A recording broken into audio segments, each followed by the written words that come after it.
Well, of course, I mean, yeah. If you're in an emergency situation, Yes. there's no priest, and you Yeah, might be yeah. in danger. You could be in danger of death, even, or you're not in danger of death. There's just no priest. Yes, one can confess, of course, and God will accept a confession made without a priest, where there's no option to go to confession and avail oneself of the sacraments. That's very much the case. But I think the point about having a confession as a sacrament and not going along with the Protestants is because it's a recognition of how serious sin is, which when it's mortal breaks the bond between the Christian and Christ and moves one outside of the family of God, which if one dies in that state will mean damnation, because one can only be saved if one is in the family of God. St. Paul speaks of the inheritance, getting the inheritance. Well, only a son or daughter receives an inheritance.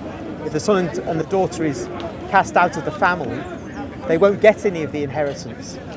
So to get the inheritance of eternal life, we must be in the family.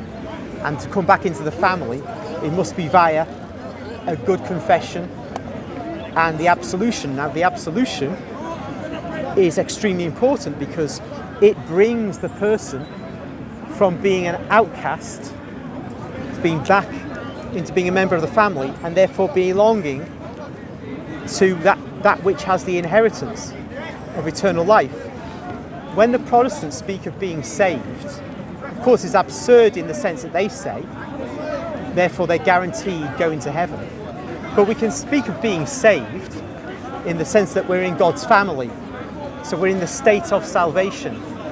It's just that it's not guaranteed to last throughout our life, because we have free will. We can break away from it. We have to persevere in that. And if we don't persevere, we pick ourselves back up, go to confession, and make another effort to persevere.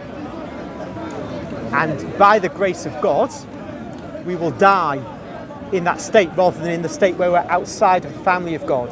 This is why it's so important in many Catholic devotions to ask the Blessed Virgin Mary to make sure that we will be in the right state at the last moments of our life. And of course, that's one of the things that the Blessed Virgin Mary promises to do in her apparitions to various people.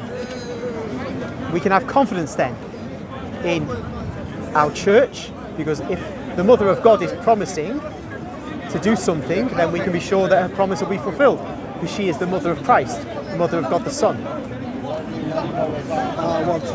What someone said, that the last words of Hail Mary actually invest us with a good happy death. Yes. Yeah, they invest us something else to Yes. say during Says, our lifetime. at the hour of our death. Yes.